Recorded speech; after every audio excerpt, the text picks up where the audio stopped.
The sheer size of this upcoming release has got to be overwhelming everyone. So much in fact that it has not only taken 4 separate videos to cover February's updates, we are here today for part 2 of March's quality of life tweaks alone.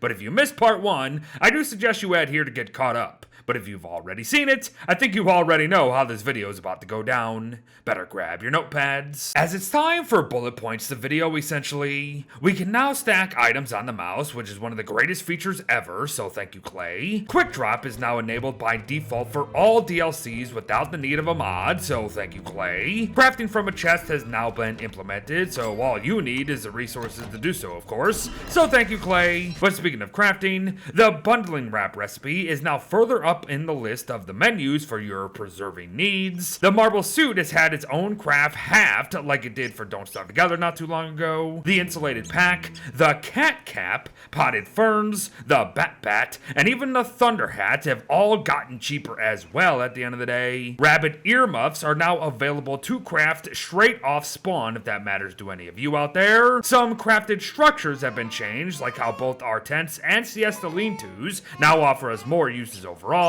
Bird cages with a rat with wings inside of them now accept raw monster meat as an offering. However, the egg loop has finally met its final end, as birds no longer consume eggs in Solo Don't Starve. Not only will world hopping no longer trigger mob waves if we've been away from a DLC for a while, both hound and crocodile waves will occur less frequently in general in longer lasting worlds, and unfortunately, there's no word if this applies to vampire bats at the end of the day. So to continue, the lighting of dusk got brighter, and sure enough, they ain't lying, as I honestly thought nothing of this until this comparison. Clay has given us a setting for integrating our various backpacks into our inventory bars, just like they did for another quality of life release not too long ago. Armor that fully breaks with a hit will now count its full protection percentage, as it does in Don't Starve Together, and holy moly is that a welcome tweak after all these years. They nerfed the sound of WX-78's overcharged so much that you can barely hear the darn thing anymore. They added these simple things, like an animation for lighting things on fire with the torch and or lighter, as yes, we never really had such things until now. Speaking of hot stuff, any fully fueled non-endothermic fire pits will now drop a piece of charcoal once they do run dry, and heck,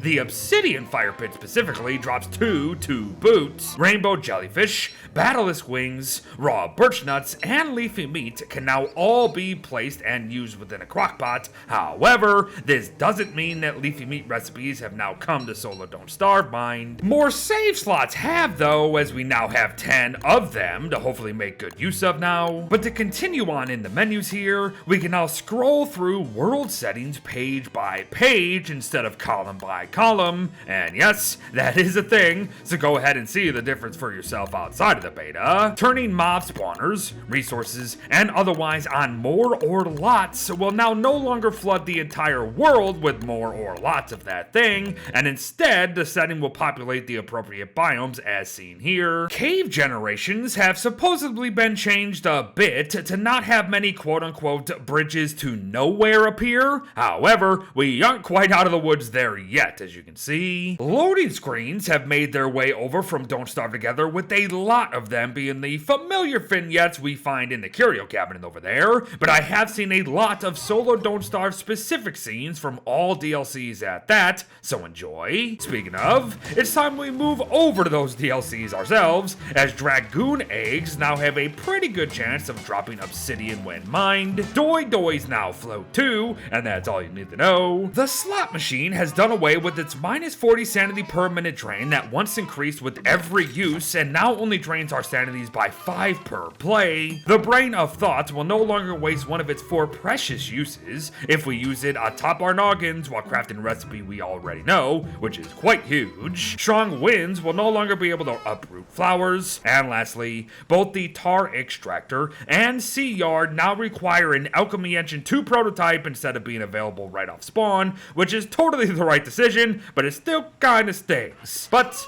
we ain't quite done yet, as Hamlet sure has some news for us too.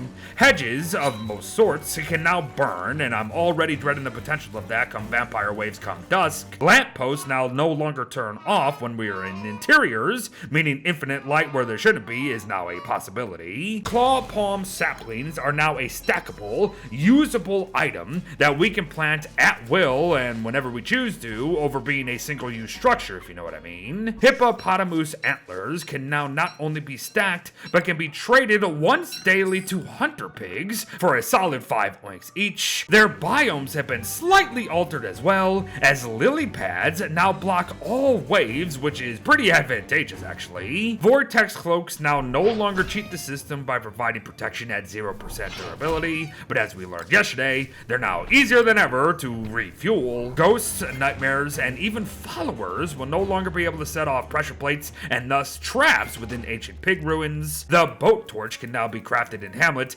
even if you've never connected shipwreck to it. Platypine quills can now be given endlessly to collector pigs for 3 oinks each if you got them, of course. The palace watchtowers, intricate topiaries, spider hats, farmhouses, quarry lodgings, elder mandrake hills, and Swinesbury Academy now all drop new loot when hammered and or deconstructed. Ice staffs, fire staffs, chilled amulets, down feathers, and glowberries have all had their prices slashed a bit, while gears have been hit by inflation, unfortunately. But finally, trawl net blueprints can now be purchased from the Tinkerer's Tower, and sewing kits can be found among the inventory of our hat shops following this update. So enjoy it all. But don't forget to give a once over to this post yourself, as believe it or not everyone, all of that still wasn't everything. There are still some quality of life tweaks to basic menus within the game. Some UI tweaks in-game are in need of your attention. Some smaller gameplay mechanics are still on the table for sure, and still entirely new, and then some.